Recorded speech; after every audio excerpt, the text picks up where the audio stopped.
Okay, care Gopikrishnan, അതായത് ഈ നമ്മൾ പാറ്റയുടെ എണ്ണം കണ്ടുകൊണ്ട് ഈ പ്രതിഷേധത്തിന്റെ കരുത്ത് നമുക്ക് അളക്കാൻ കഴിയുമോ? എണ്ണത്തിൽ സത്യത്തിൽ കാര്യമില്ല എന്ന് എനിക്കും തോന്നുന്നു. കാരണം സാധാരണ നിലയിൽ നമ്മളെപ്പോലൊരു രാജ്യത്ത്, ഇന്ത്യ പോലൊരു ജനാധിപത്യ രാജ്യത്ത് ജനങ്ങളുടെ കൂട്ടായ പ്രതിഷേധങ്ങളൊക്കെ ഇതിനു മുൻപും കണ്ടിട്ടുണ്ട്. അതിൽ ഭരണകൂടം ഭയപ്പെടുകയോ അല്ലെങ്കിൽ സാമ്പ്രദായിക രാഷ്ട്രീയ പാർട്ടി, നമ്മൾ പറയുന്ന കൺവെൻഷണൽ പൊളിറ്റിക്കൽ പാർട്ടീസ് ഏതെങ്കിലും തരത്തിൽ ആശങ്കപ്പെടുകയോ ചെയ്തിട്ടില്ലായിരുന്നു 2011 വരെ. പക്ഷേ 2011 ഇപ്പോൾ നേരത്തെ ഹാഷ്മി സൂചിപ്പിച്ചതുപോലെ ഇന്ത്യ അഗെയിൻസ്റ്റ് കറപ്ഷൻ എന്ന അഴിമതി വിരുദ്ധ സന്ദേശവുമായി അണ്ണാ ഹസാരെ ലോക്പാൽ ബില്ലിന് വേണ്ടി ഒരു സമരം ചെയ്തപ്പോൾ ഞാനും അണ്ണ എന്ന് പറഞ്ഞാണ് ലക്ഷക്കണക്കിന് ആളുകൾ അന്ന് ആ സമരവേദിയിൽ ഉണ്ടായിരുന്നത്. അതിന് തൊട്ട് പിന്നാലെ ഒരു രാഷ്ട്രീയ പാർട്ടി ഉദയം കൊണ്ടത് ആം ആദ്മി പാർട്ടിയാണ്. അതായത് സാധാരണക്കാരുടെ പാർട്ടി എന്ന പേരിലാണ് ആ പാർട്ടി വന്നത്. ആ പാർട്ടിയുടെ ചിഹ്നം ചൂലാണ്. ചൂൽ എന്ന ചിഹ്നം വന്നപ്പോൾ സാധാരണ നിലയിൽ നമുക്ക് ഉൾക്കൊള്ളാൻ കഴിയാത്ത ഒരു ചിഹ്നമായിരുന്നു ചൂൽ. പക്ഷേ ചൂലിന് ഒരു ദൗത്യം നിർവഹിക്കാനുണ്ടായിരുന്നു. അത് ഇന്നാട്ടിലെ അഴിമതിയെ തുടച്ചു നീക്കും എന്നുള്ളതായിരുന്നു. അതുകൊണ്ട് ഇത്തവണ അത് പാറ്റകളായിട്ടാണ് നമ്മുടെ മുന്നിൽ വന്നിരിക്കുന്നത്. കോക്രോച്ച് ജനതാ പാർട്ടി എന്ന ഈ പാർട്ടി യഥാർത്ഥത്തിൽ രൂപപ്പെടാൻ, അല്ലെങ്കിൽ പാർട്ടി അല്ലെങ്കിൽ ഈ കൂട്ടായ്മ രൂപപ്പെടാനുള്ള ഒരു പ്രധാനപ്പെട്ട കാരണം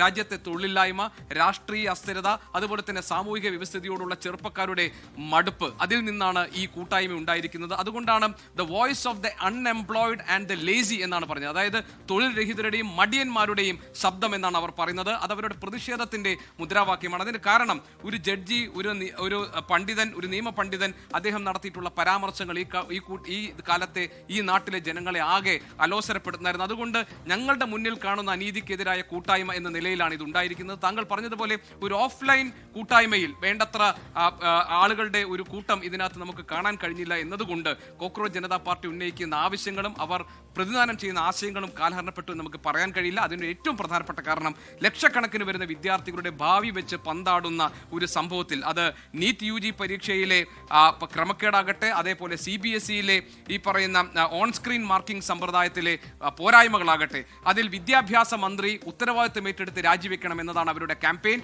ശരിയാണ്, ആളുകൾ വലിയ രീതിയിൽ നമ്മൾ പ്രതീക്ഷിച്ചത്ര ഉണ്ടായില്ല. പക്ഷേ അവർ അവിടെ ഒപ്പുശേഖരണം നടത്തുന്നുണ്ട്.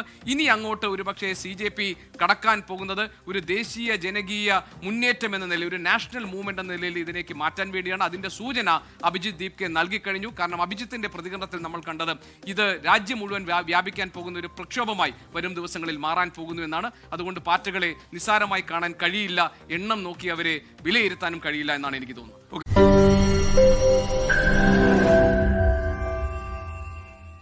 ലോകത്തെവിടെയായാലും ഏത് സമയത്തും 24 വാർത്തകളും ഓഗ്മെന്റഡ് റിയാലിറ്റി പാക്കേജുകളും എക്സ്പ്ലെയിനറുകളും വിശദമായി കാണാൻ ഞങ്ങളുടെ YouTube ചാനൽ നിങ്ങൾക്ക് സബ്സ്ക്രൈബ് ചെയ്യാം.